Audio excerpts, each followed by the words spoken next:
I'll call this meeting of the Town of Clayton Board of Adjustment to order. Welcome, everyone. First item on the agenda tonight is any adjustments to the agenda. Staff, any adjustments?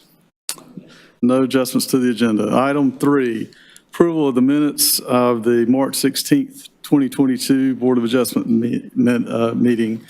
Are there any comments or corrections? I don't see the attorney on the list. Should he be there? Should we ask him? I would say so, yeah, absolutely. Okay. The other items in the call to order, there should be board members rather than council members.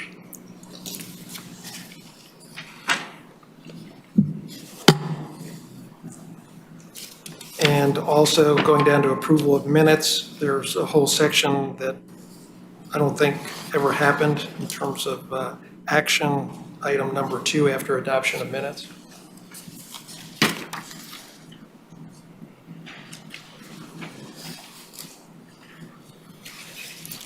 We did swap Avery for Andrea Archer.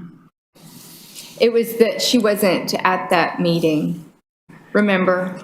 Yes, that was actually intended to be a correction to the minutes. The minutes had stated that I think Andrea was our liaison that evening, and actually it was Avery. That's right. So the intent there was just to get Avery in the minutes from the previous meeting. Yep. Yeah, correct. That we didn't swap Avery out. Right. That was not the intent. Any other corrections or comments on the minutes? Okay, I entertain a motion to approve the minutes. So moved. I have a motion by Mr. Perricone. Do I hear a second? Second by Mr. Satterfield. All those in favor say aye. Aye. All opposed? Motion carries. Okay, moving down to item 4, our public hearing for this evening. Item 2022-50 VAR Geiger Workshop Shed Variance. And I will open the public hearing and ask anyone that wishes to speak or be heard on this item to please stand and be sworn in. Anyone that wants to speak? Okay.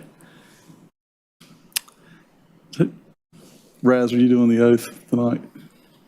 Actually, sir, I'm not authorized legally to instruct the chair or the clerk of the board is on. Okay. I'm not. The clerk is not here, right?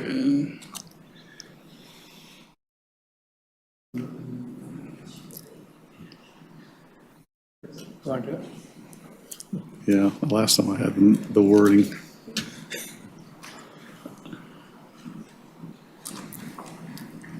Sir, I can knock out a form very quickly. Okay, that'd be great. I think I've got it. Yeah, I'll be glad to administer the oath.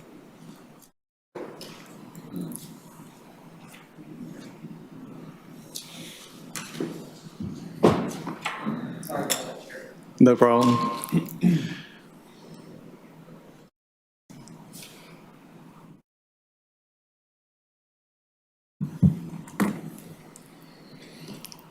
Please raise your hand. You got me. I swear to tell the truth and nothing but the truth. I swear to tell the truth, and nothing but the truth. Okay, thank you. All right, we'll turn this over to staff.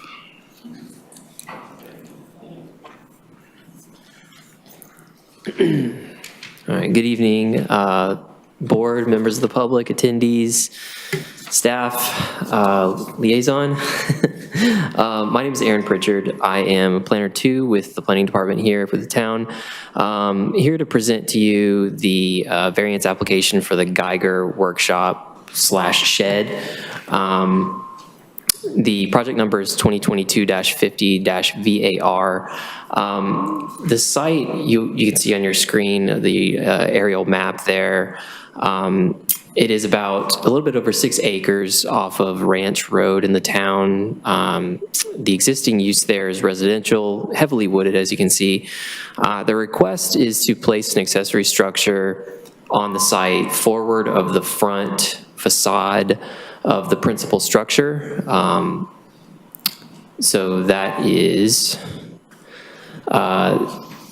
UDC section 155.308, subsection B2. The requirement is that no accessory structure shall extend in front of the front lot, or sorry, in front of the front line of the principal structure except in the B1 zoning district. So just a reminder, variances do run with the land, so should you grant the variance, it would continue even after the current property owner, should they move on. This is an aerial image that was provided by the applicant. It shows the location of the shop there, that small blue rectangle, as you can see, and then it points out the location of the home on the lot. So the home is set well back from the lot, approximately 590 feet. And that is Ranch Road out there to the northwest of the property. This is another image that was provided by the applicant. This is as you're looking south. I believe this is not actually the driveway itself. I don't believe the driveway itself for the property is in the foreground, but this is from just a little bit up the road if you're looking south. They point out the shop there. It's obscured by the trees, as you can see. And this is another image, street view image of looking north. This is if you're a little bit south of the driveway. Once again, pointing out the shop, obscured by the trees. And so just a few considerations here. The board shall review and make a final decision regarding variance applications. You are eligible to impose conditions regarding location, character, and other features as you deem appropriate to protect property values and general welfare of the neighborhood. And with that, that concludes my presentation. If you have any questions, happy to answer. Thank you, Aaron. Any questions for staff?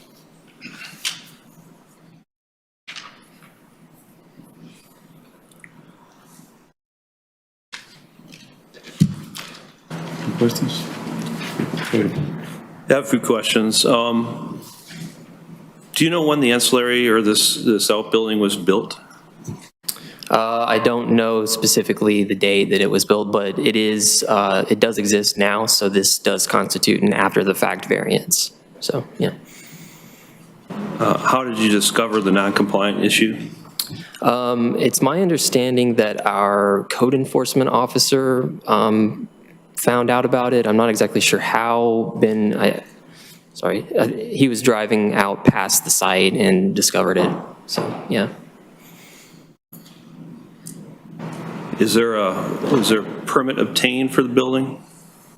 Not for the shed itself, no. Is there a permit pending on the building? No, it is my understanding that there is not. Okay, thank you. So Aaron, I guess I'm understanding that building permit has not been obtained or applied for. Is that correct? That's correct. If I may speak. Mr. Barrett-Kellum? So this afternoon, when I was here for our meeting earlier, I checked with the permitting department. They indicated that there was an application on 2/17, but it was never completed and never paid for and has been held prior or just in limbo since that time. So something was pulled but never fully completed and submitted and paid for. Okay. So that begs the question, when did, do you know the date of non-compliance was discovered, when that discovery was? I do not know the date.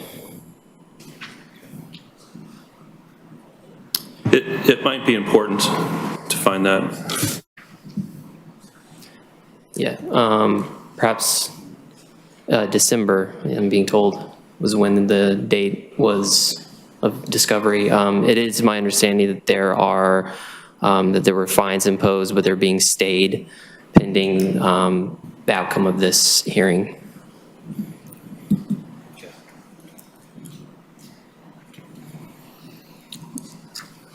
Any other questions for staff? Thank you, Aaron. Okay, we'll now call on the applicant. If you would step forward and give your name and address for the record, please.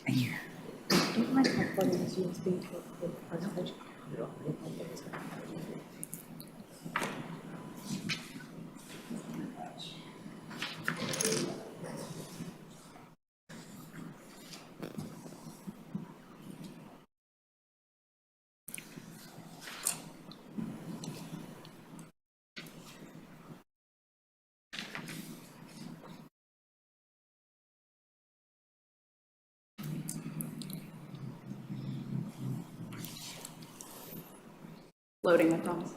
No problem. All right, well, while that's loading, let me introduce myself. My name is Whitney Hosey. I'm an attorney with the law offices of Nair and Wenzel, and I'm going to adjust this because I'm relatively short, as you can see. Mr. Chairman, if I Yeah, absolutely. may, since you sworn in everyone as a group, I think it might be useful to just have each speaker, after they identify themselves, just to confirm that they were sworn in before we begin. Yes. Would you mind confirming you were sworn in? Absolutely. I was sworn in as part of the group that stood up as well. And again, my name is Whitney Hosey. I represent the Geigers, who are the applicants in this particular variance request. Prior to getting into the start of this PowerPoint, I actually have a copy for everyone if you'd like to take a look for consideration after the fact.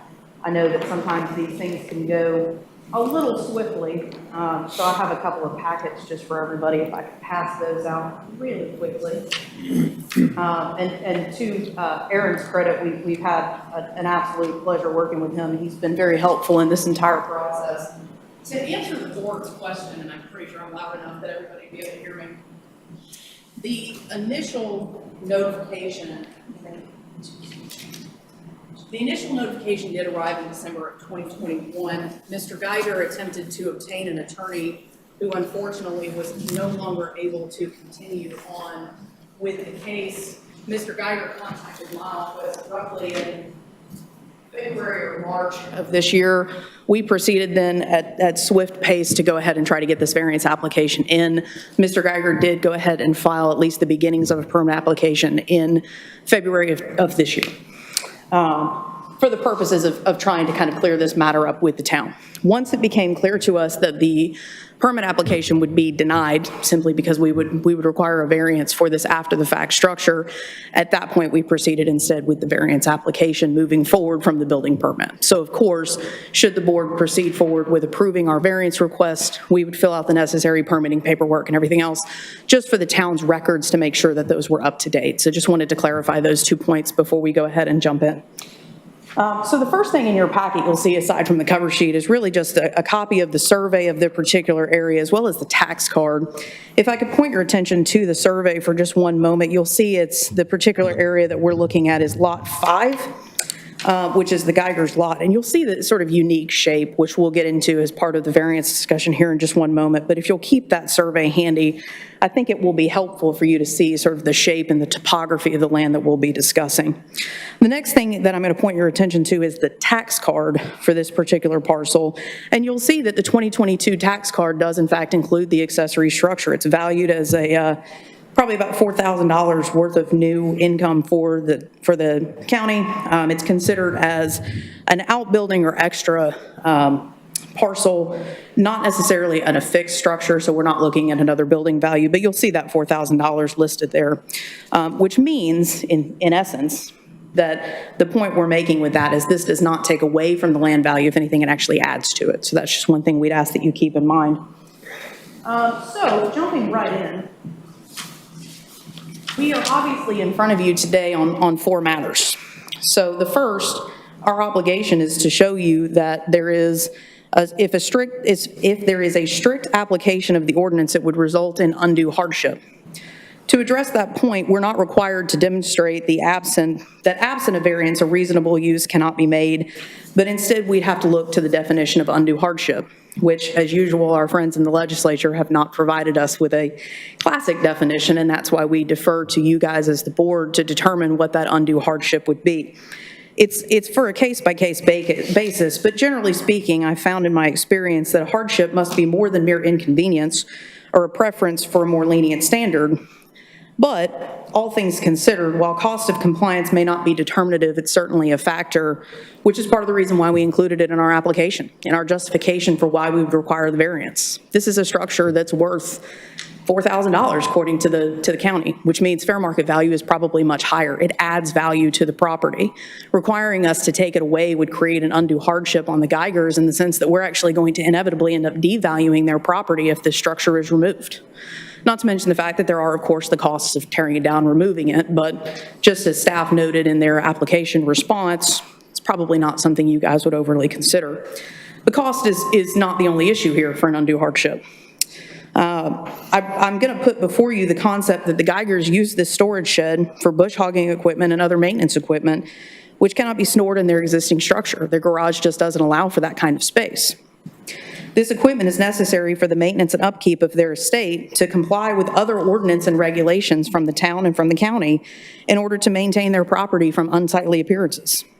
So, in an effort to make sure that they don't have random bush hogging equipment just sitting out in their front yard, the Geigers erected a structure to properly store and house the equipment needed for the upkeep of the property. Requiring this structure to be demolished would require them to either move the structure, which later we'll discuss why that's not really possible, at least in our opinion, but furthermore would require them to then house the equipment in another space that frankly they just don't have the ability to do right now. So the whole purpose of this storage unit is really to make sure that we're using the property in the way that the county and the town frankly expects us to use it, and that's to make sure that where there's cleared areas, we have cleared areas. Where we have trees, we make sure that we're maintaining those trees, making sure they're healthy, and all of that requires larger equipment than just a simple John Deere riding lawnmower that may be stored in a garage. So I just ask that you keep that in mind. The next point is that we're going to kind of move into a discussion about the topography of the land and, of course, the size, which leads us into item 2 of the variance requirements, which says that we must show that hardship results from conditions unique to the property, such as location, size, and topography. Here, we most assuredly have a unique lot. If you just take a look at the survey, you'll see that as you head back towards the back of the property, it gets more significantly narrow than the front end of the property. Regarding the location, this is a rural property.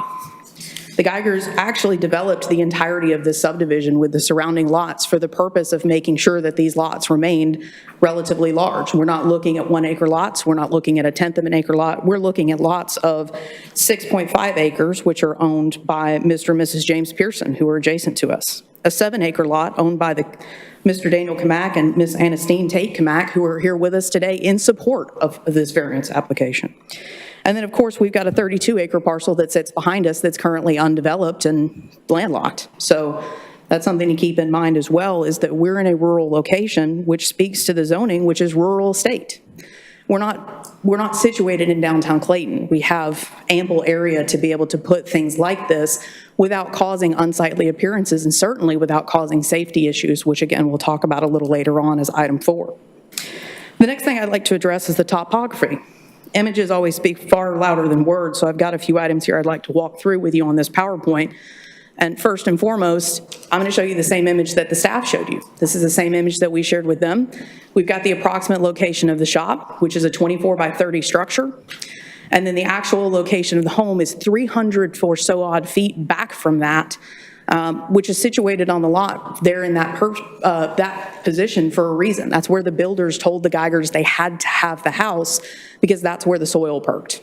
So there was not a desire to be so far back from the road just to have privacy, although of course that's always helpful in this kind of area, especially along a busy road. But they were told they had to put the lot there, and that's part of the reason why having an accessory structure built after the fact, they weren't able to consider that when building the house. The next image shows, and this is to address a specific point by staff, is we had not initially provided them with measurements, and that was sort of an error on our end. The shop itself sits about 190 feet from Ranch Road, and you can see at the front of Ranch Road, there's actually sort of a drainage ditch there, as there usually is along a highway. But you've got about 195 feet, inclusive of some trees that actually shade the shop itself. From the right sideline, or if the property line you're looking to the left, if you're looking from the front of it, is 20 feet from the next property line, which meets the 15-foot setback required by the town. Then, of course, on the other end, we've got 125 feet, which more than meets that setback, and we're well far from the rear lot line, so we're not too worried about setbacks in this instance. This is just a better angle of the 20 feet, so you'll see the pink marker there is a survey marker from the existing survey. This is the corner of the warehouse shop, and you'll see there is about 20 feet based on our measurements. The next images you've already seen, so I'm going to kind of skip through those just in the essence of time. But again, this is actually an image looking straight down the driveway. You can sort of see the shop because it's winter and that tree isn't fully bloomed out yet. But for the most part, you'd actually have to physically go onto the Geiger's property in order to be able to see this shed.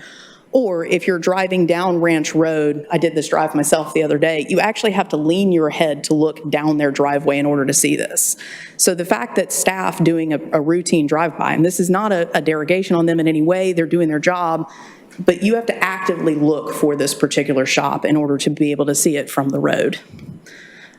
This is actually an aerial view that provides a better view of the distance between the house and the shop, just to show one of the concerns that staff had as part of our application, that it's the accessory structure according to the ordinance, not the statute, but the ordinance, requires that the accessory structure be subordinate to the primary structure. Well, as you can see, the very first thing you see is you look, well, shoot, it's not going backwards. The very first thing you see is really just trees, and then if you look at it this way, the house is the first thing you see as you pull down the driveway. The shop itself is an inlet in part of the property, where you can see along the survey it kind of cuts inward and then comes back in towards the driveway. Apparently my thing's going to lose battery. Again, this is just another aerial view kind of showing the shop, not only for consistency purposes, but just kind of showing a little bit of a different angle there. Same thing here. This is an even higher aerial view just to show the sheer distance between the primary structure as well as the shop, and then of course the distance between the shop and the road. So let's talk a little bit, if you'll bear with me for just a few minutes, about the images in the next few slides. Staff pointed out in their response to our application and in a request to you to deny our application that the images that we provided to them show that there's alleged space on the side and rear back part of the lot where we could have built this shop. And the truth of the matter is we disagree. That's the nature of why we're in front of you today, is we disagree with that assessment. The images that you see here are taken by me personally on Monday during the torrential downpour.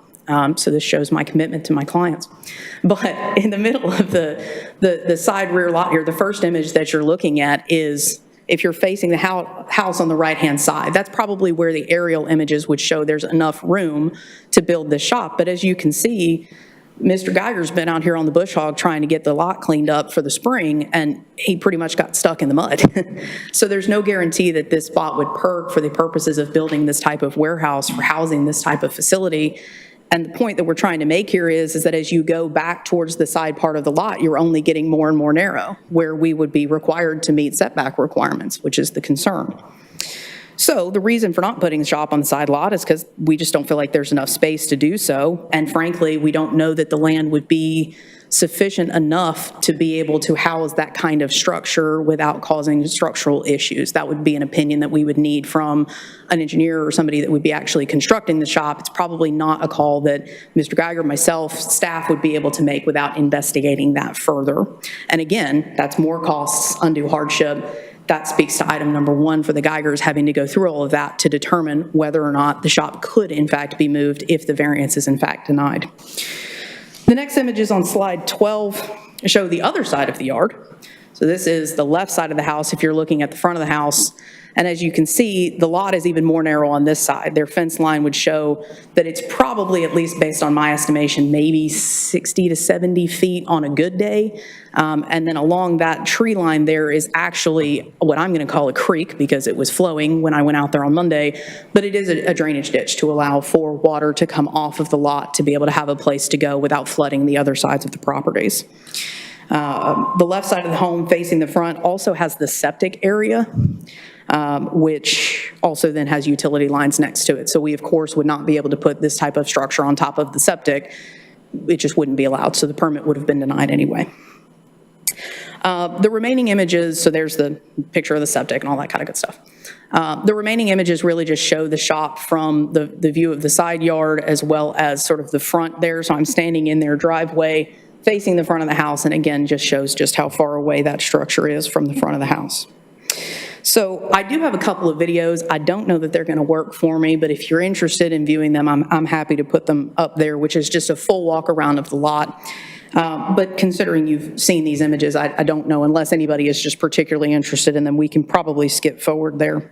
But as you can see from these images, the lot is indeed unique and further suffers from severe water retention. There's just puddles of water everywhere. The fact that the Geigers were sort of forced to place the house on the back of the lot by their builder when it was first built really shouldn't prevent them from having the necessary storage facility needed to house equipment and maintain a property that consists of 6 acres. So that's why we're asking you to approve the variance this evening after having reviewed our materials, because as you can see, the Geigers really do have few options with regard to where they may be able to place this particular storage shop. I'll speak to the third point very briefly, moving on down as part of the statute, where we are required to say that the hardship was not caused by the applicant. Very rarely would I think that anyone actually is able to meet this specific standard on an after-the-fact application, simply because we're only here in front of you because we did something to ourselves and shot ourselves in the foot a little bit.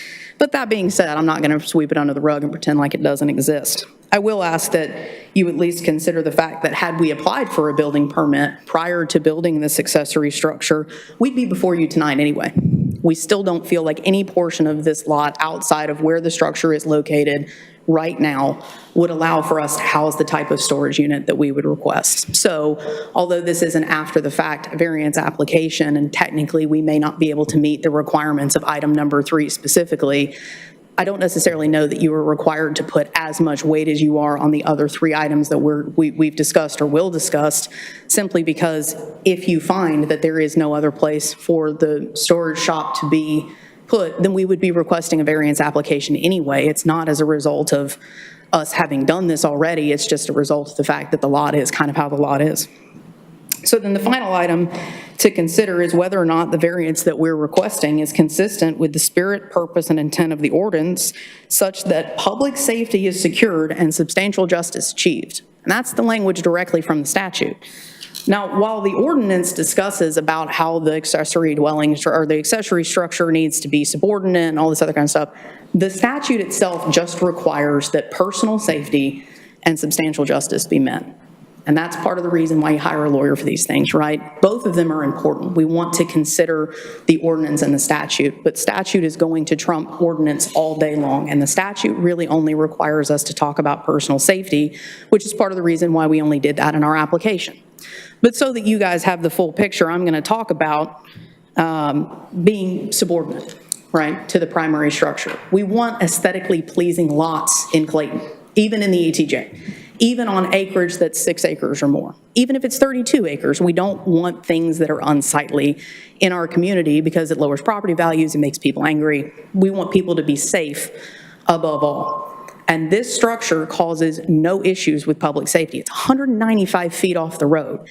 The width of this driveway is more than 60 feet. The actual driveway itself is 30, meaning any emergency vehicle that needed to get to the Geigers, or let's say the landlocked property behind them, or let's say, God forbid, something happened on Ranch Road, they needed to use the Geigers property to be able to access adjacent lots, they would be able to do that. There's plenty of space still left for them to be able to get to where they need to go. And so from a public safety standpoint, this really isn't an issue. Even the staff agrees with us on that, so I'm not going to harp on it too much. But from a substantial, or from a subordinate position, One of the things that I'll point out here is that you can see that it's sort of in an alcove of the property. The way that the lot is situated is you have the entryway, then it goes out this way, and then it comes back this way. It's a very oddly shaped lot. So if you start driving down the Geiger's driveway, the very first thing you see is this beautiful house that they've built that's 400 yards in front of you. I mean, if you threw magnolia trees over it, you think you were in Savannah.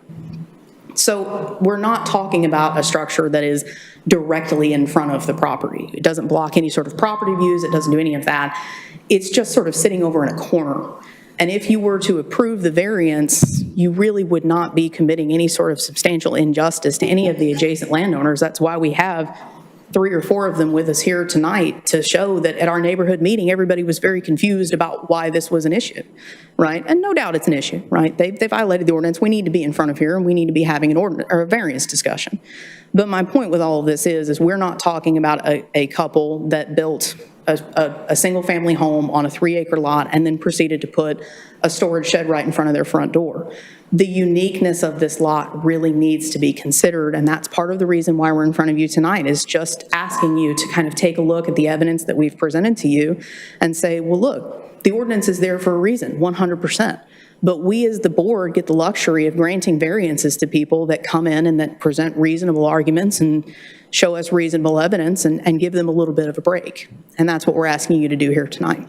So I do have the Geigers here with me in case you have any questions for them. I've got a couple of the neighbors as well in case you have any questions for them. And of course, I'm open for questions as well. Okay, any questions for the applicant? Mr. Peridon. Can you tell us when this was actually constructed? Mr. Geiger, when did you build this?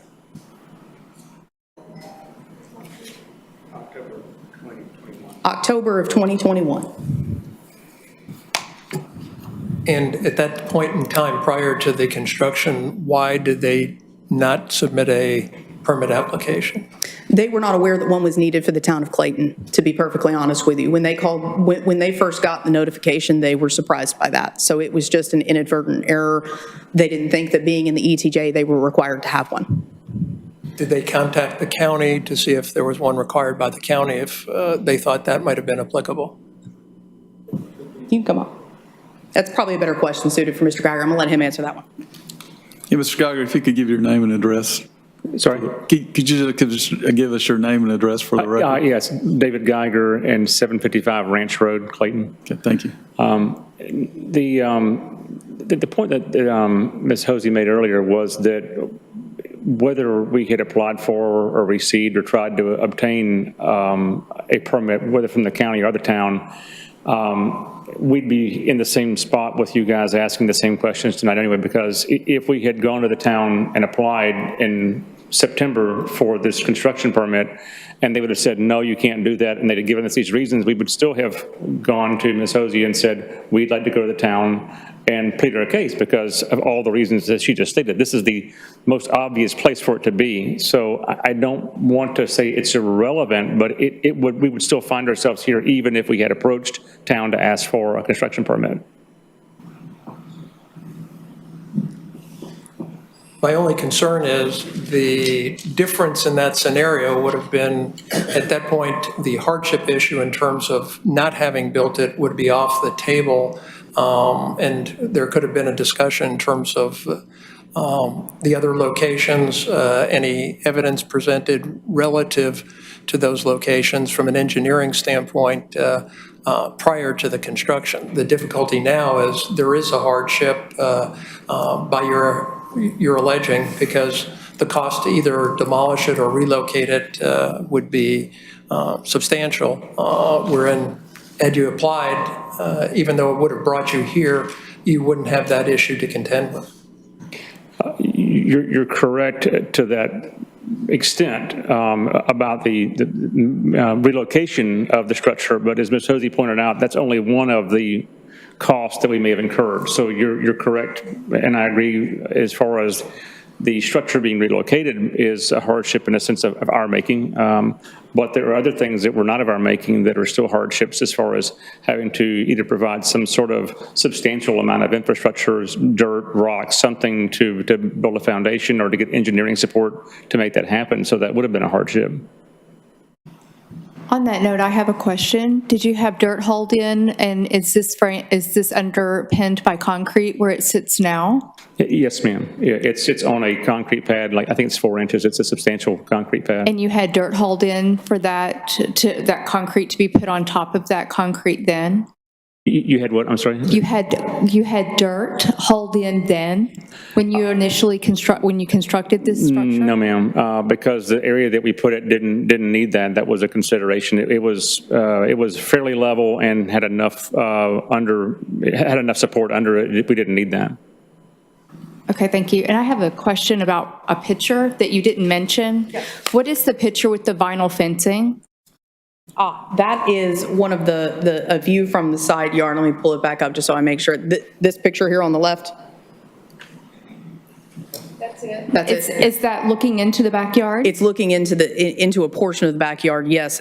What I have not pictured here, because I could not get a good image of it, but it is shown in the video that I can move forward to if you'd like, is the backyard is actually cut in half by what is either a creek or a drainage ditch. There's some sort of water feature that's back there that actually cuts the backyard off from a separate portion of the remaining back half of the lot. When you say water feature, that oftentimes implies something that you've constructed. Is that water feature? Okay. Yeah, it's natural in the sense that, it may need to be maintained from digging out a little bit of a backhoe just to make sure that water is not pooling coming toward the house, because there is a bit of a downslope, but it is natural made. It's just probably maintained just to make sure that there's no flooding.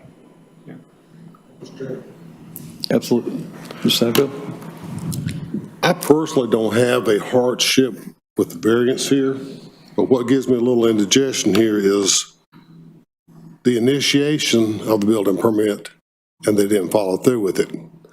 And is it built to code? Is a metal building allowed in that zoning? I'll get further back away. Those questions I have does the building have power? No, sir. Any running water, plumbing, anything? No, sir. It's just a standalone structure. No plumbing, no water, no power.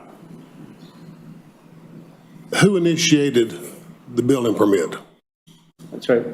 Who did the initiation of the building permit that was not followed through with? Oh, I filed a building permit. I didn't hear anything back from the town asking for payment or the next step. I don't know. They may just held it because of the variance question. I don't know, but I filed paperwork. Actually went back there twice because they said that I didn't have some supporting paperwork. I came back up, filed it, and I don't think they asked for a check when we filed that. Oh, they'd asked for a check, trust me. That was in February of this year, so the variance discussion had already started to occur prior to when that permit application was filed. We filed the permit application for the purposes of being able to apply for the variance, and then I think that just fell off.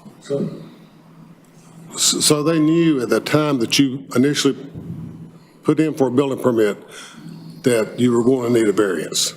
Is that correct? Yes, that's what the staff that we had been working with had at least, and I don't want to mischaracterize it. Was that at that time, or did it come up later? No, the variance came up first. That was what the issue was, is in December when Mr. Geiger was contacted about this, that there wasn't a permit. The fact that it was already built in front of the structure, we were told that he would have to have a variance in order for anything to get approved to begin with. So in February, when he started working with my offices, because he was working with a different attorney to begin with, I recommended to him that he go ahead and file the permit application just to start getting the process started. Then we went ahead and followed up with the variance application. All right, this was way after the building was there when he Yes, got you. that's correct. But what I'm trying to get at here is when he applied for the building permit, the building wasn't there. Is that correct? No, when he applied. Okay, well, if he knew the building was there when you applied for Yes, the sir. building permit? Yes. Really? It's an after-the-fact building permit for the purposes of being, because generally the way, as you all well know, this works is you apply for a building permit, it's denied, you apply for a variance. So we needed to have at least some initiation of a building permit in order to be able to come before you this evening, because otherwise we wouldn't have been able to get a variance application number. So for clarity's sake, what triggered all this is an inspector driving by noticed an unpermitted building. And it wasn't a trigger of, oh, there's a building that is out of code. It was simply a recognition that it was not permitted. And at that point, that flagged everything, the permit issue, the lack of code compliance with location, et cetera. Yes, the fact that we needed a permit to begin with was unclear to the Geigers. That's why they didn't apply for one. Then once it became clear to the Geigers that they were out of, they also weren't aware of the ordinance, to be perfectly honest with you. It was, they put the shop there thinking that they had not done anything wrong. We were instructed, or they were instructed in December, hey, an inspector driving by noticed that you are out of code from the fact that you have an accessory structure in front of your primary structure. Nothing about the permit or lack thereof ever came up until I think I mentioned it, to be perfectly honest. We needed to at least initiate that in order to get a variance, you've got to have the building permit denial, right? So we had to, or have some sort of permit in place. There was just no starting path for us without applying for some sort of permit, which had not been mentioned at all probably until my involvement. The one thing that staff was concerned by was the location, not the lack thereof of a permit, at least in my knowledge. That's true. Who constructed the building, actually put it together, poured the concrete, did all that? Yes, we had a contractor, licensed contractor for the pad, and the building was installed by the manufacturer of the building. Did any of those professionals ever raise the question of, have you received a permit to do this? None of the folks we worked with asked for a permit or did to see it or mentioned that there was one required. No, sir. Mr. Anton? I've got one question for staff. What I raised before, is a metal building allowed in that zoning?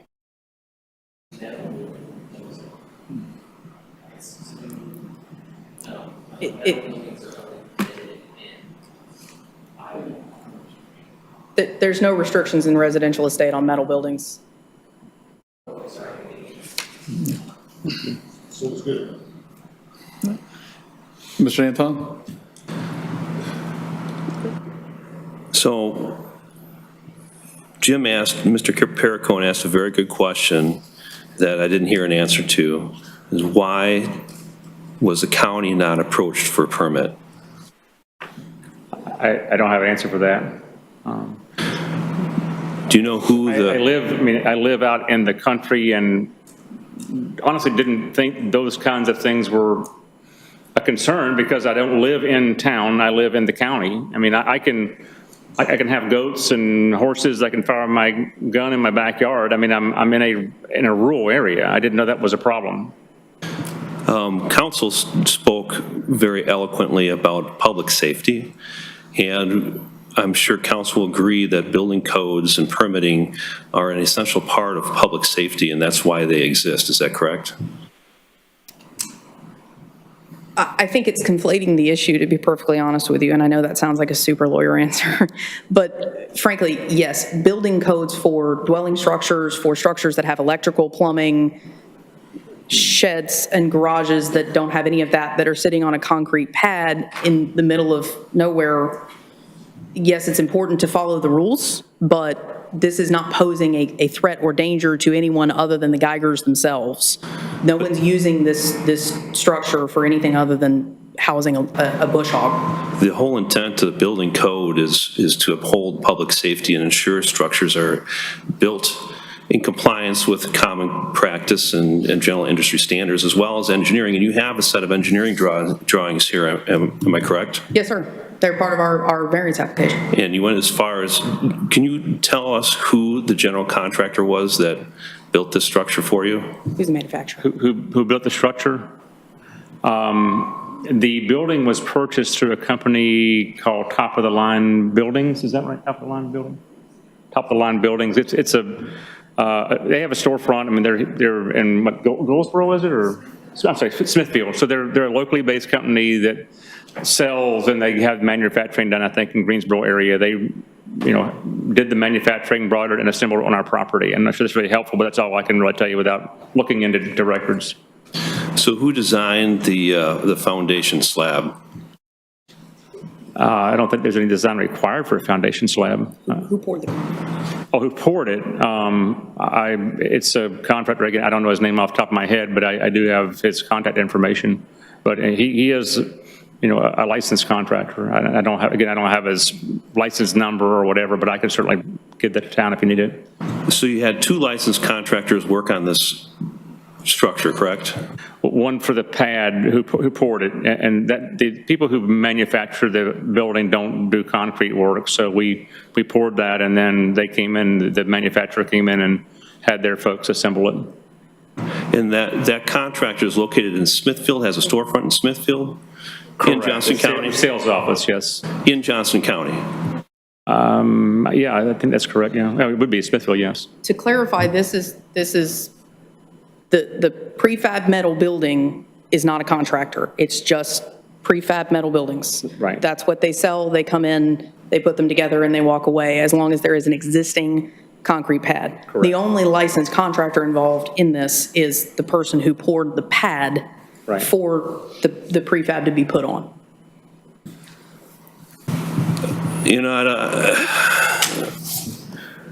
You need to have a license to build something in North Carolina, and the classification is $30,000 or over to carry a license. And if you're telling me that you have 2 licensed contractors, at least one that was in here working on this property, and that the storefront is in Smithfield, the county seat, where also the county permitting office happens to be. You see where my questioning is going with this is very, very odd. I don't know how this slipped through the cracks that way. And it's an excellent question. Unfortunately, I think it's a question for them and not necessarily for an unsophisticated party that was just attempting to build a garage. I think one of the issues that we're running into with this line of questioning, is part of the reason why I said it's somewhat conflated, is because what we're here to answer tonight, and the only evidence that we're prepared to present, is the 4 items under the variance statute to deal with the location of the issue, not the building. If we need to have separate hearings or whatever else may need to happen for the permit, for the building permit issue, then we would be more than happy to have those. So, look, just to be clear, council is asking the board to set aside the UDO in favor of a mess a general contractor or the contractors created for the homeowner. Is that correct? I'm not sure I understand the question. What I'm asking the council to do is to limit the scope of the hearing to what we're here to hear. And the scope of the hearing is the variance of the location of the building, not the structural part of the building. Well, actually, part of it is the number 3 item that you say that you don't want to brush aside was the hardship created by the homeowner. Sure. Right? So the location, and we fully admitted the location is created by the homeowner. No, it doesn't specifically say location. It's not limited to location. That's what the variance application is for, though. So I understand the line of questioning. I'm just wanting to make sure that the board understands we are not prepared tonight to answer questions about the structural portion of this building. And if we are not allowed to present evidence and be prepared to present that kind of evidence, that line of questioning is somewhat unfair, because that's not what we were here to present this evening. Just perhaps council is premature in bringing this forward to the board then? We can't proceed with a permit without a variance for this particular item. But you just told us that you don't have enough information to support item 3 on this. That's what you just said. We have answered item 3 to the best of our ability for the purposes of obtaining a variance with regard to location. The statute says for item 3 specifically. But you offered, it says not applicable. You didn't offer any evidence here. There's nothing on this application for item 3 at all. Which the reason for that being is it says, did the applicant create the hardship? The answer to that is yes, we did. From a location standpoint, we built the building where it is located. The answer is yes, right? And that's, when I said I'm not going to sweep that under the rug, I'm not going to sit here and make excuses as to whether or not the hardship was created by the applicant. The answer is yes. The location we specifically chose for this very reason is because that's the only place that building can go on that lot. So the reason why I put NA on the application is because perhaps I should have just put yes and that would have answered the question a little bit more sufficiently. Thank you. No further questions. My question for Raz, can we give a variance to a building that doesn't even have a building permit that may not be safe? I don't know, it might be the safest one in the world, don't know. I'm just saying, we don't have any proof that this is a safe building that was built to code. This, I think your question relates to the mechanics of enforcement. This variance application relates only to the front yard setback zoning requirement. And my thinking is likely that once that clear zoning non-compliance is realized, further inspections for compliance with building code standards is put on hold. So this is sort of a threshold decision that has to be made, and that should the board decide to grant the variance, then the building inspection for code compliance process would continue. Then the building inspectors would do their thing and look for state building code compliance. But the variance matter has put further enforcement for further inspection sort of on hold, because this threshold question needs to be resolved, needs to be determined first, and that's conformance with the front yard setback requirement, which at this point could only be achieved through a decision to grant a variance. Otherwise, the zoning ordinance isn't met, and so there will be no further building inspections, and there would just be enforcement action to take. Thank you, Raz. And I would add that I think this line of questioning is justified in that the location is typically part of the building permit review process. Absolutely. As typically a plot plan is provided with the building plans, and they are submitted, and then setbacks are checked and that sort of thing. So I guess to defend that line of questioning, I would say that it is all part of the building permit process. Absolutely, and I apologize if it seems like I'm being flippant about it. That's not my intention at all. But my intention is, as Mr. Raspberry said, is we're here tonight because our initial permit application would have been denied. Having done this for several years now, the very first thing that staff looks at is setback requirements and location. If they see that the setbacks are not met, they immediately deny the permit, and that's why we come before the variance board, or the Board of Adjustment for a variance.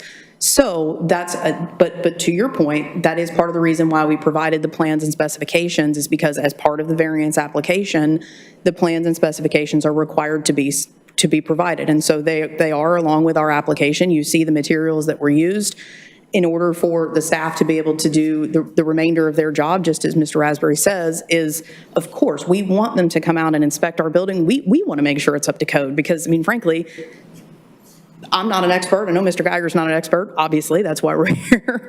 So we don't want to be flippant about the safety needs, the expectation, that sort of thing. But I do want to make sure that the purpose for what we're here for tonight remains the fact that we were, in essence, or would have been, and essentially were denied a permit for setback and location purposes. And so if we can overcome that hurdle, then I very much look forward to working with staff, with Mr. Geiger, with you guys as the Board of Adjustment, in the event that there is one item wrong at all with this building. Of course, we're going to fix it. Number one, we'd be required to.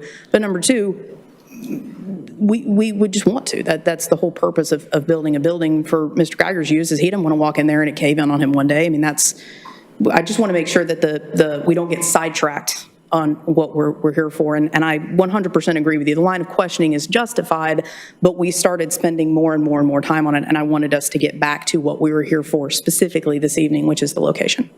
So I appreciate your questions. I do, and understand them, but. Yeah, Mr. Pericon? Question for the board counsel. So would it be fair to say that in terms of evaluating this against the force standards, that the board could simply assume that for the sake of proper evaluation, that the building is not there, we're going through the process in the order it should have taken place had a permit been established, and make a decision on that basis relative to the variance request alone with respect to location as the UDO requires, and then leave it to the permitting process if it was a favorable decision for the applicant to sort out any other issues. Yes, sir, and I was going to make a comment to you as we moved into the deliberation phase of the hearing, but it probably is just as well that I make the comment now. Generally speaking, the law is that an after-the-fact application for a variance is subject to the precise same legal standard as a before-the-fact application, as a typical application is heard by you. Stated differently, that would mean that you all are to decide the issue of whether a variance should be granted, and you should apply the 4 statutory standards, the 4 paragraphs you have before you, just as though this building wasn't constructed, just as though the property owner didn't jump the gun, didn't omit to seek a building permit. The legal standard is the same, to put it in sort of a non-legal and almost crude way. The standard that you're applying is the same whether the request before you is one for permission or whether it's one for forgiveness. Now, I understand very much how you all are concerned about uniform application and enforcement of all the city's zoning standards. We hear that, but the standard that this applicant is subject to is not to be either penalized or benefited by the fact that this is an after-the-fact application.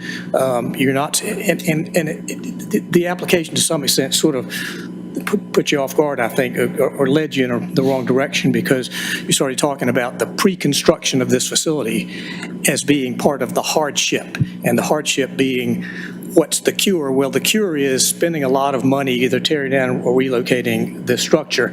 That really is not relevant in your considerations. This is to be looked at just as though this were a before-the-fact application for a variance. I hope that's not getting too much into the real nitty-gritty of the case, but I felt like I needed to. Some towns, some QJ boards have in their rules of procedure what I've just expressed, that after-the-fact applications are to be considered subject to the same standard as before. There's to be no penalty because they didn't abide by the law, or no benefit because the cost of undoing what has been done, you can spend that like it's a hardship. But all that's really irrelevant to your consideration of the matter before you. So this I'll direct to both applicant counsel and applicant. So if I clear in my head, based on what was just said, and assume that nothing's there right now, then my question would be, with all the land that you articulately described that's available on this particular lot, I haven't heard other than what would be considered, and I think we're supposed to consider evidentiary expert testimony as to why that location. We've had information with pictures that you as counsel have taken, but nothing from an engineering standpoint that said, much like what was, I assume, was done for the house, that, the only place it can perk. So we haven't seen soil tests, we haven't seen anything that would say there's a better location somewhere on that lot than this one, or all those locations are unfit. Is there any evidence that was collected prior to the construction that speaks to that was done by someone that was qualified to evaluate that property in terms of, location A, B, C, D, et cetera? Yeah, in meeting with them. I'm sure council is aware that before you get a septic permit, you have to have someone come out and do evaluation of the area. And we did that before building the home, and that was the location that our licensed soil scientist said, this is the location you need to put it because of where the good soil is for septic. He's talking about I'm sorry. the building, specifically to the building. Why did your prefab guys tell you to put it there?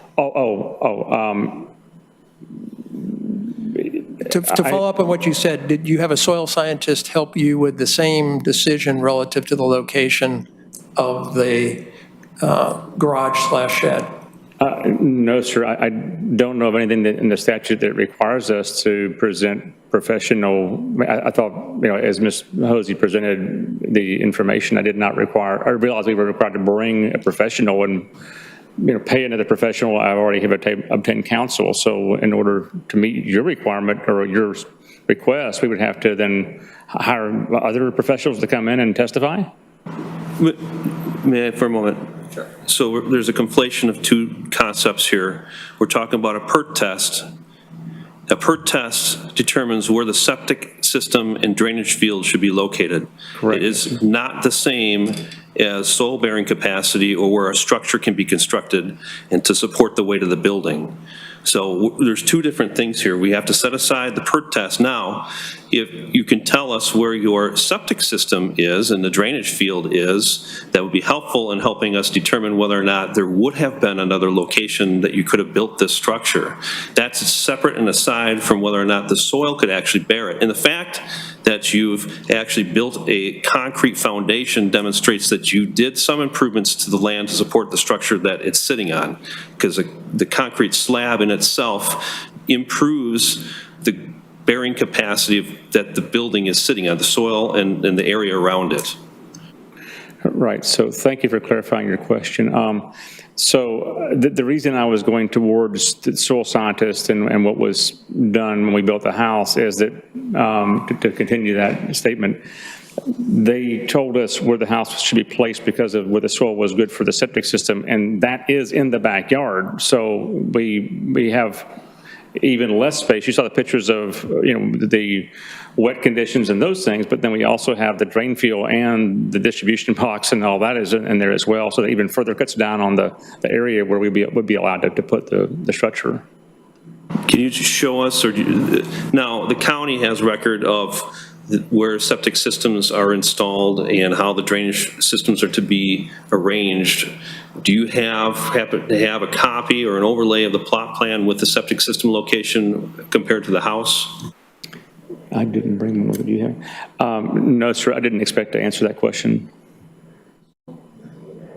Again, this is why I said maybe perhaps that the variance application is premature. You still have information that is missing that would help us determine what the right ruling here might be. And to add to that, I mean, we have measurements of the front yard where it is currently, but we have no measurements of the backyard that demonstrate what Tom is saying, that where is how much room is there to put a shed back there? We're unable to make that determination based upon the information that you've given us. Yeah, all of these are perfectly valid and excellent points made. I mean, if that information would help the board to determine for better purposes, I mean, we are more than happy if you all would be willing to grant us a continuance on this matter. We're more than happy to secure the necessary professionals to come in to provide that information to you in order to better help with this determination. And I think where the board's coming from is that going back to why we're here, it basically is that the structure was behind the front facade of the home. It would be in compliance, obviously. So we don't have the information to say, yes, it could be, or it couldn't be located where the code requires it. So obviously that's where we're coming from there. Mr. Paragon? No. No, you're good? No, okay.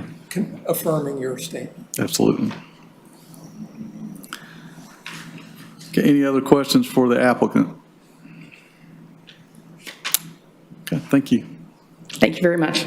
Is there anyone else in the audience that would like to be heard on this matter? either for or against? Please step forward.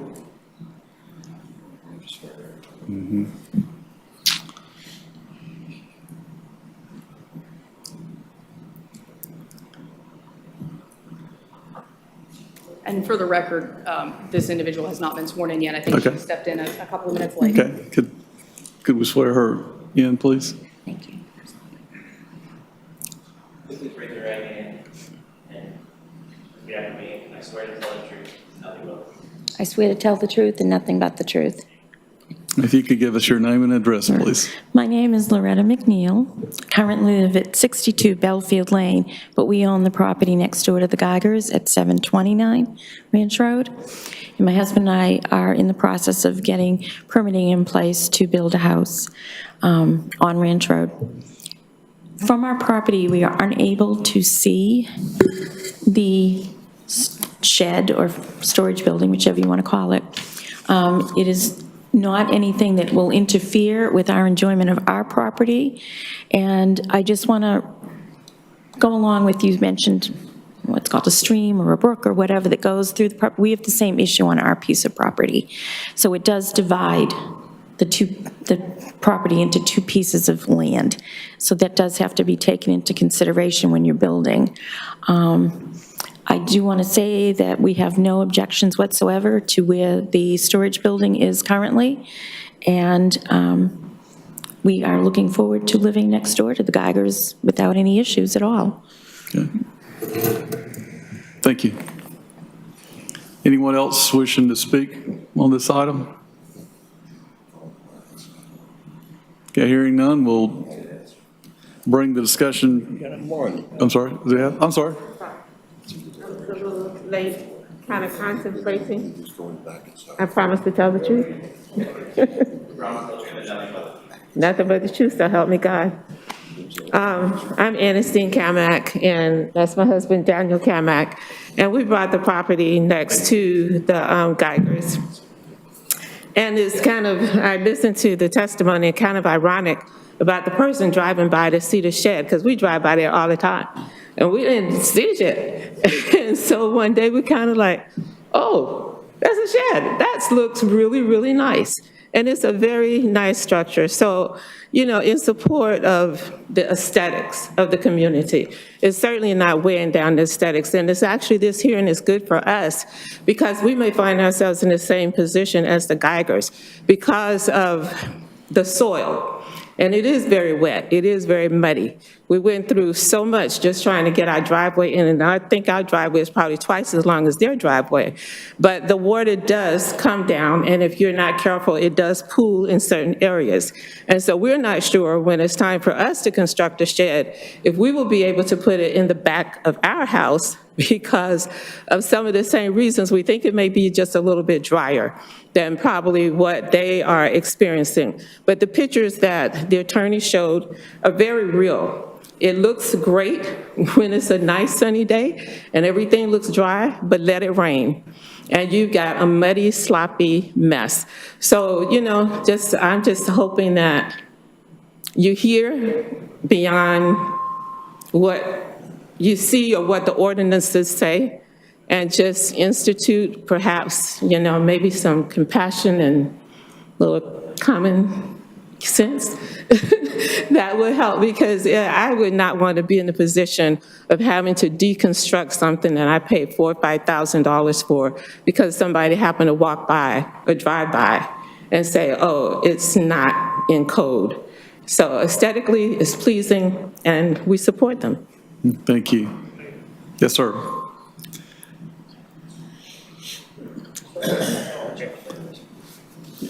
Okay. Yes, can we? You have to swear? Swear. Raise your right hand. Yes. Repeat after me. I swear to tell the truth and nothing but the truth. I swear to tell the truth and nothing but the truth. And if you could give us your name and address, please. My name is Daniel Kamak, and I own the property on 843 Ranch Road, adjacent to the Geigers. I wanted to more or less reiterate, clear up the fact about the drainage problem he's talking about. Our house sits back further on our lot than his does. And where his backyard is, it crosses property line and comes across close to our driveway and drains back into the woods to the creek.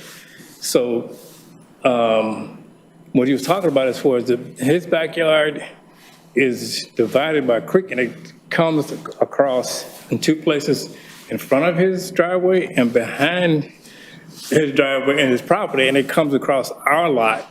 And we had to dig a drainage ditch because it comes across in front of our property and to go into the woods. So in front of his house and behind his house, there's a little creek that comes across, and it drains onto our property in two spots. I call it a little creek. And right between our property, there's a wet area where the water drains behind his property constantly. So if there's a continuous, we can show you pictures where it drains across behind his property onto ours into the woods. So as far as him building the shed, I don't know where I could just, like he was saying, it does drain back there. So it's, as far as building something behind his property, I can see why he put it in the front. That's all I have to say. Thank you very much. Anyone? We don't have any objections where it's at. Okay, thank you. Anyone else wishing to speak on this subject? Yes, sir. Just give me a second.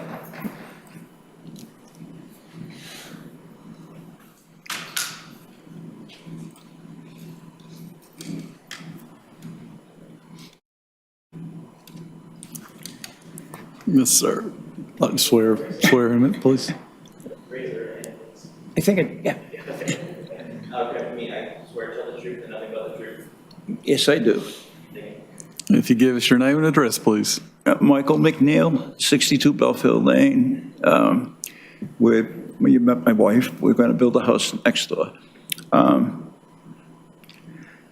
Dave, before we even, let me see, before we started to build the house, before we talked about building the house, Dave had let us know that, I can't give you exact dates, but had let us know that he was going to try to build the storage unit.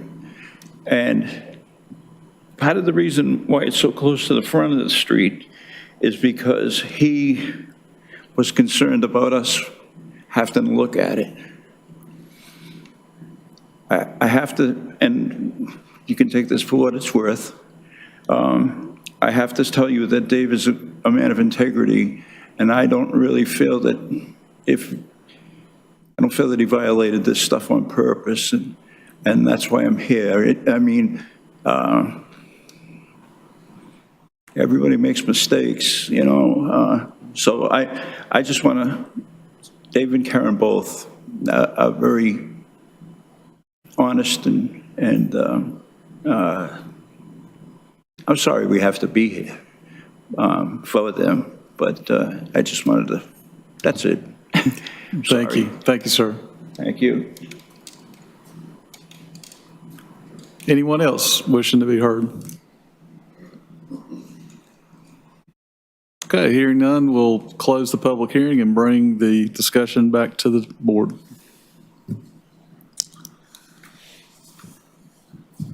Mr. Pericone. If I heard correctly, counsel for the applicant talked about being accepting of a continuance in order to provide additional information. I'd like to hear Raz's opinion on that. That, Mr. Chairman, members of the board, that's certainly within your discretion. It probably needs to just have a motion, make sure it's on the record that it's being continued in for the purpose of receiving additional evidence, but that certainly is within your authority. But also, Raz, I'd like to ask a question. Microphone. Yeah, I forgot to. We can also accept the application as if it was not built, and that goes through the variance process, and then we can do the structural and integrity of the building to make sure it's safe. Yes, sir, that's not the business before you, but I think it's generally understood that full building code inspections would be made for code compliance once this issue of the front yard zoning setback is resolved. So I think that's a wordy way of answering yes. It will be inspected and the code will be enforced and applied.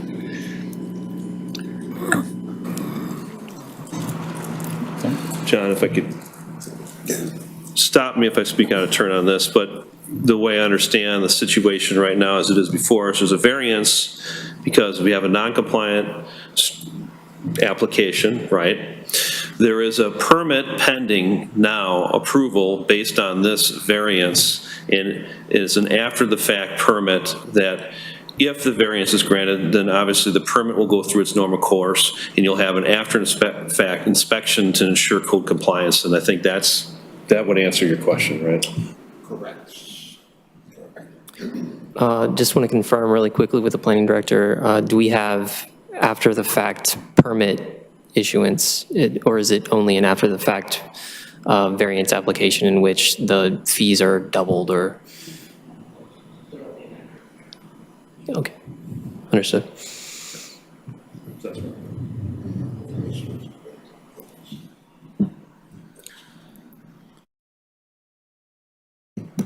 To get the discussion started, then I'll make a motion that with applicant acceptance that we continue this so that they have an opportunity to come back and provide evidence that all locations were explored and why this one was chosen, that substantiates that it takes into account all the requisite issues in terms of public safety, soil issues, et cetera. Is that acceptable to the applicant before we get a second and vote? I would request, if at all possible, to restrict the limitation rather than showing that we've explored all options and all this, that this would be the most appropriate place on this lot, given the constraints of the lot, that this would be the most appropriate place to place the building, not the only place. I mean, certainly there may be other options available to us, but this would be the best and most appropriate place to put the building. I mean, the limitation, I think, is what's within the code, what's within the ordinance, which is that the backyard is inappropriate, right? So, I mean, I think that's the issue at hand, is that hasn't been explored here, is that and what we generally see is that, what we've seen recently anyway, I've not been here that long, but is that other people have shown us why the town, why the variance must be granted, right? And I don't know that that evidence has been provided, that you know, of course, the pictures were helpful, and thank you, but I mean, I don't think it's without reason to say that it is inappropriate for a building to be put there. Sure, absolutely. So just, and the main reason for clarification is I want to understand exactly what the requirement to be met would be. So for us, next time we come before you guys, if this is approved by the board, we would be required to show that we explored options that would be within the code, which in this instance would actually just be behind the property, not the side, it would be behind the property, that the backyard or back area of the property would not be appropriate to put this building. We would not be required to show anything else? You know, okay, so I'm going to step in if I can. Sure. So Ms. Berry is absolutely right in what she's saying. The UDO is what it is, as is the building code. To pre-negotiate terms of a variance, I think, is inappropriate and sets bad precedent. And that's what I think council is asking for. And what I think would be sufficient information for us to make a determination is to demonstrate where the septic field is.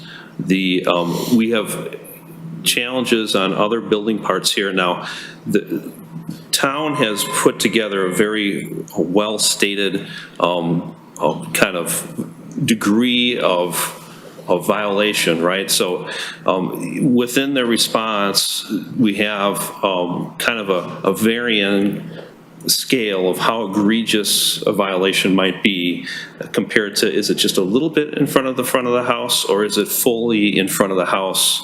And in this instance, I think that is going to be challenging to find that it was the only place to put the garage or the outbuilding, ancillary building, to your point, which is why I think you're tending to hedge on that, right? So I don't know.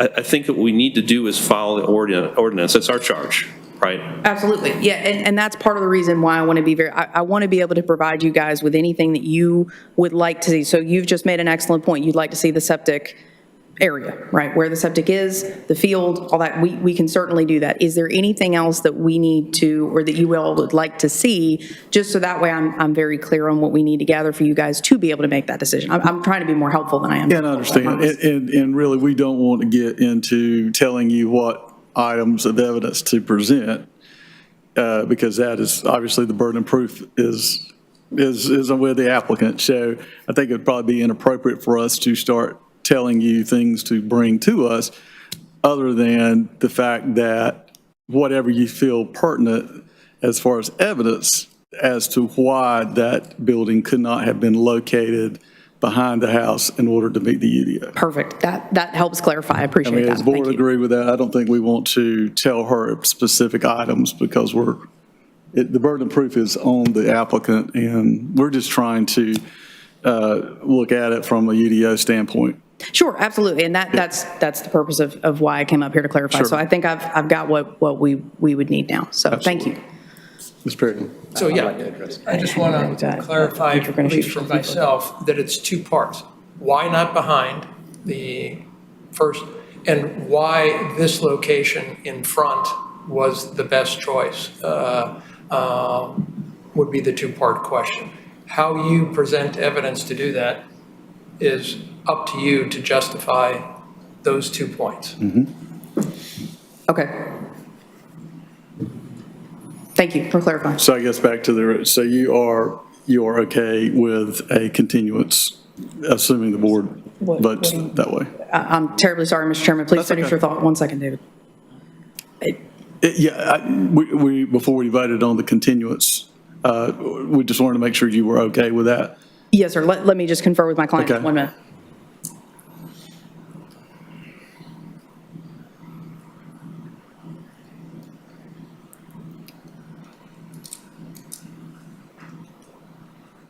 Yes, sir. We're fine with that and understand the task before us. Okay. All right, so we have a motion on the floor. Do we have a second?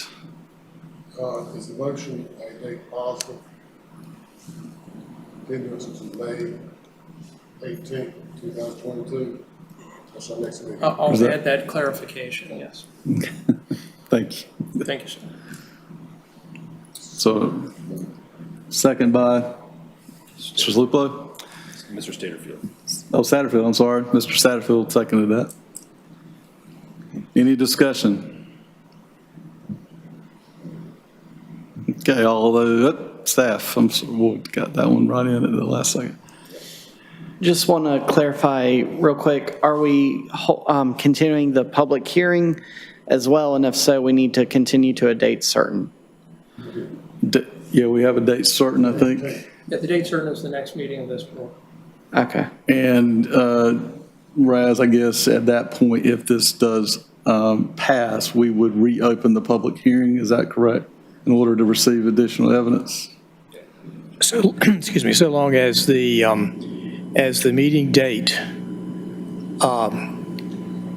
to which this matter is being continued is announced at the public session, you would have the discretion, you'd have the right to reopen the public hearing to receive further evidence. Understood. But that's important for due process purposes. Okay. Understood. So just to clarify, so I think Aaron was clarifying, you have actually closed the public hearing. And so just clarify, are you because I think if you're willing to keep that public hearing closed, we do not necessarily need to announce a date tonight to come back. But if there's a chance that the public hearing may reopen, then we would need to announce that date tonight. Is that correct?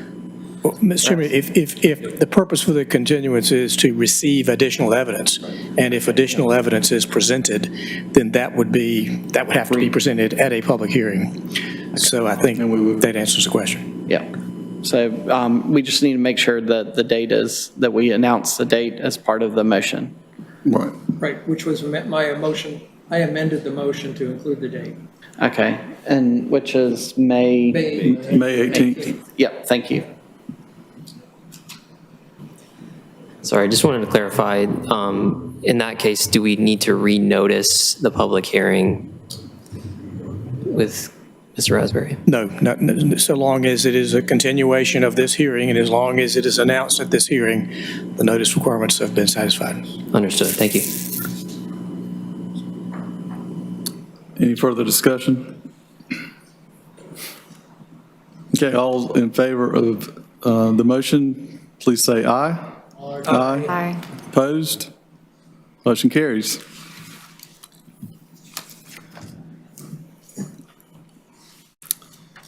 All right, moving to item 5, old business. Any old business, staff?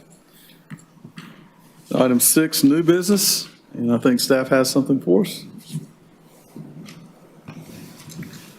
Just wanted to provide the board a couple of updates. One, we have kicked off our Unified Development Code rewrite update process. The steering committee has been set. It will be the planning board and 4 members of this board, Mr. Perricone, Mr. Bizzle, Mr. Antoine, and Ms. Berry. So congratulations. Y'all now have an additional night meeting over the next few months to attend. So the steering committee meetings will be held on the planning board meeting night. So the first one will be May 23rd, which is Monday, and that's the planning board meeting in May. And then the second steering committee will actually be the next month in June on, I believe it's June 27th. We will then have the first public open house on the Unified Development Code on June 28th. And it'll actually be a 2-part or 2 open houses in one. We'll do an open house during the day from about 11:30 to 1 or 1:30 in this room. And then we'll also have an open house that evening, June 28th, from about 4:30 to about 7 or 7:30 again in this room, with the presentation at each open house around the middle of it. And then there will be an additional public open house scheduled, I think for September 29th is the date for the second set of public houses. And again, we'll do the same thing midday and then in the evening as well. For that, the 4 members of this board will be busy on that committee as well as with this information. And then just on their general updates on the department, we are still in the process of trying to hire our what was formerly planning technician. We have revised that title to be land development specialist. Changed up the job description a little bit to match with the new title, but ultimately that would be the position that will be clerk to this board. So we still have that position open. So if you know anyone who's interested, please send them our way. We are still looking for applicants on that. And then on a couple other projects, we have finished reviewing the request for qualifications we received for our downtown master plan update. So we're moving forward with that process. We are getting ready to interview some selected consultants for that project next week, and hope to go back to council at this point probably in June to be able to move forward on that project. And we are in the process of reviewing reviewing responses to our request for qualifications for the other small area plan, which is NC 42 future I-42 area. And that one we're reviewing, hoping to interview consultants in early May for that. and then hopefully get that one kicked off as well in probably June. So the planning department will be very busy in addition to all of our normal work, such as meeting with y'all and the current development, but just wanted to give you a couple of those updates. And if you have any questions, I'm happy to try and answer them now. Any questions from Ben? What time did you say those meetings are on the 23rd and May 23rd and June 27th? So the planning board meetings start at 6 PM. I believe on the 23rd, we likely will have we may have one item for just the planning board to handle prior to the UDC committee. So it may be more like 6:15 before we actually get to the UDC committee part of the meeting. But we are going to try on the meetings where we have the UDC committee, steering committee work, we're going to try to minimize other items that the planning board will discuss to dedicate those meetings as much as possible to the UDC steering committee. You're welcome. If you could send those as meeting invites, that'd be fantastic. Yeah, I was going to, after tonight and after Monday night with planning board, when I let them know about the honor, I was going to send out an email, and I can include meeting invite as part of that. So, and I don't think I mentioned the project name is Codify Clayton. And so we thought it was nice and alliterative. And we hope to have the project website up probably within about the next 2 weeks or so. There will be a dedicated website just for the project where we will post all the documentation as well as regular updates. So, Ben, do we have a anticipated end product where we'll be bringing this to planning board and council for yeah, approval? so based on our current schedule, the current schedule has us taking the final revised Unified Development Code to planning board in around July or August of next year and getting it to council by about September. So it's roughly a 80-week time frame. Thank you. Okay. Thank you very much. Thank you. Any other comments by the board? Councilman, anything? All right. I'll entertain a motion to adjourn. Listen, I'm going to give somebody else an opportunity. I motion to adjourn. I'll second. Would you say? A motion and a second. All those in favor say aye. Aye. All opposed? Good evening. Thank you.